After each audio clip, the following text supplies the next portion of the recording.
नमस्कार दोस्तों, आप सब कैसे हैं? उम्मीद करता हूँ आप सब अच्छे होंगे।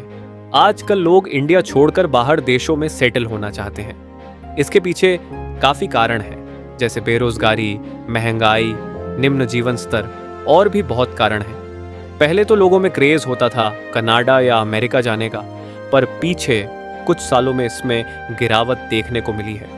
आजकल लोग कनाडा, ऑस्ट्रेलिया, अमेरिका छोड़कर यूरोप की तरफ रुख कर रहे हैं। वैसे इसमें कोई दो राय नहीं है कि यूरोप के देश बेहद खूबसूरत और अच्छे हैं, पर अगर आप घूमने के लिए जा रहे हैं तो सिर्फ खूबसूरत देश वाला फैक्टर आपके लिए है, पर अगर आप वहां सेटल होना चाहते हैं तो ये वीडियो आखिर तक जरूर देखना।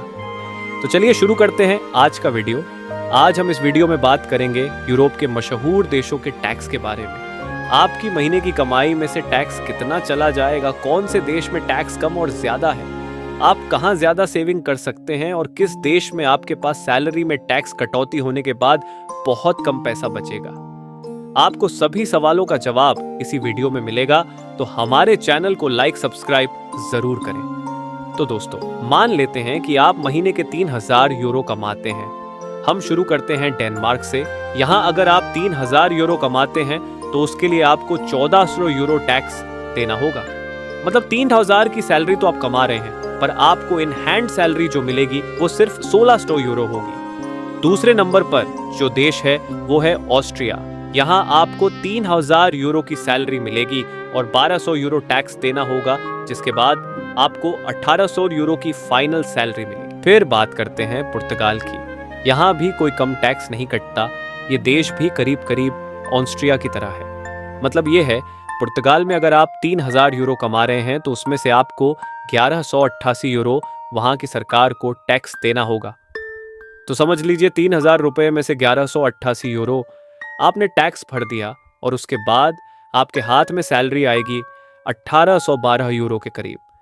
इटली की बात करें तो 3000 यूरो में से 1133 यूरो टैक्स लगेगा और आपको 1867 यूरो मिलेंगे। रोमानिया है तो एक छोटा सा देश, पर टैक्स रेट बहुत बड़ा है। यहाँ 3000 यूरो में आपको 1072.50 यूरो टैक्स देना होगा, जिसके बाद आपको इन हैंड सैलरी जो मिलेगी वो होगी 1972.50 यूरो। फ्रांस की बात करें तो 3000 यूरो में 1027 यूरो आपको टैक्स देना होगा और आपको मिलेंगे 1973 यूरो। अगर जर्मनी की बात करें तो 3000 यूरो में 1017 यूरो आपका टैक्स चला जाएगा, जिसके बाद आपके पास इन हैंड सैलरी बचेगी 1983 यूरो। फिनलैंड में भी जर्मनी की तरह ही टैक्स डिडक्ट होता है। यहाँ 3000 यूरो में आपको सरकार को 1000 यूरो पर करीब टैक्स देना होता है। मतलब 3000 यूरो में 1000 यूरो पर टैक्स देना होता है और आपके पास जो बचा है वो है 2000 यूरो। आजकल लोगों में यूके जाने का भी बहुत क्रेज है। यहाँ आपको बता दें कि यहाँ भी टैक्स रेट बहुत ज्यादा है। 3000 यूरो की सैलरी पर 1005 यूरो टैक्स में चला जाता है और आपके हाथ में जो सैलरी आएगी वो है 1995 यूरो। हंगरी और यूनाइटेड किंगडम का टैक्स रेट एक ही है। यहाँ भी 3000 यूरो में आपको 1005 यूरो सरकार को टैक्स देना होता है और आपके हाथ में 1995 यूरो सैलरी लेकर जाएंगे। बात करें स्पेन के टैक्स रेट की तो ये थोड़ा हंगरी से कम है। यहाँ 3000 यूरो की सैलरी पर 937 यूरो टैक्स में कटेगा, बाकी 2063 आपका होगा। लातविया और पोलैंड थोड़ा सस्ता है। यहाँ आपको थोड़ा कम टैक्स देना होगा।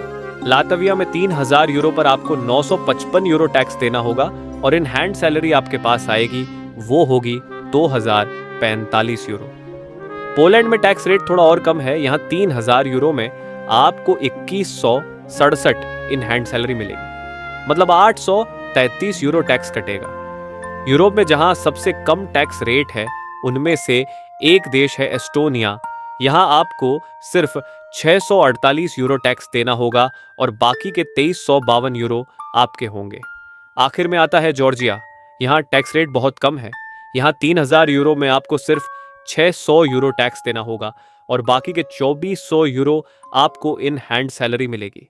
उम्मीद करता हूं आपको एक आइडिया मिल गया होगा यूरोप देश के बारे में। इसमें कोई शक नहीं कि यूरोप एक अच्छा विकल्प है सेटल होने के लिए। भले ही टैक्स ज्यादा है, पर आपको स्कूलिंग, मेडिकल सब फ्री मिलेगा। तो दोस्तों, कैसी लगी आज के वीडियो कमेंट सेक्शन में जरूर बताएं।